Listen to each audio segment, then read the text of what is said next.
এদেশে আমরা বিএনপি কে দেখেছি, এদেশে আমরা জাতীয় পার্টিকে দেখেছি, তারা কেউ মানুষের ভাগ্যের পরিবর্তন করতে পারে নাই, মুক্তিযুদ্ধের প্রকৃত চেতনা বাস্তবায়ন করতে পারে নাই। এবার একটা চেতনা বাকি আছে, যে চেতনার নাম ইসলাম।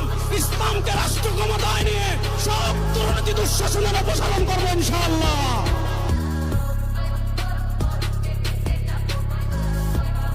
আজকে যারা জামাত ইসলামীকে আবার নতুন করে জেল জুলুম নির্যাতন হামলা মামলা রক্তচক্ষু দেখাচ্ছেন, ত্যাগের রাজনীতির জন্য যাদের জন্ম হয়েছে, নির্যাতন হামলা মামলা গুলি রক্তচক্ষু দেখে জামাত ইসলামীকে এক সেকেন্ডের জন্য স্তব্ধ করা যাবে না।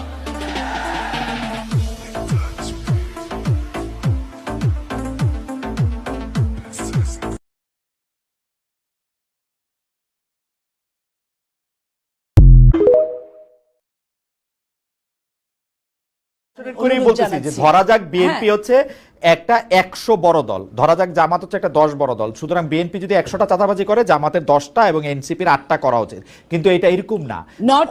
এনসিপি 8টা জামাত 10টা করলে বিএনপি করতেছে 1022টা।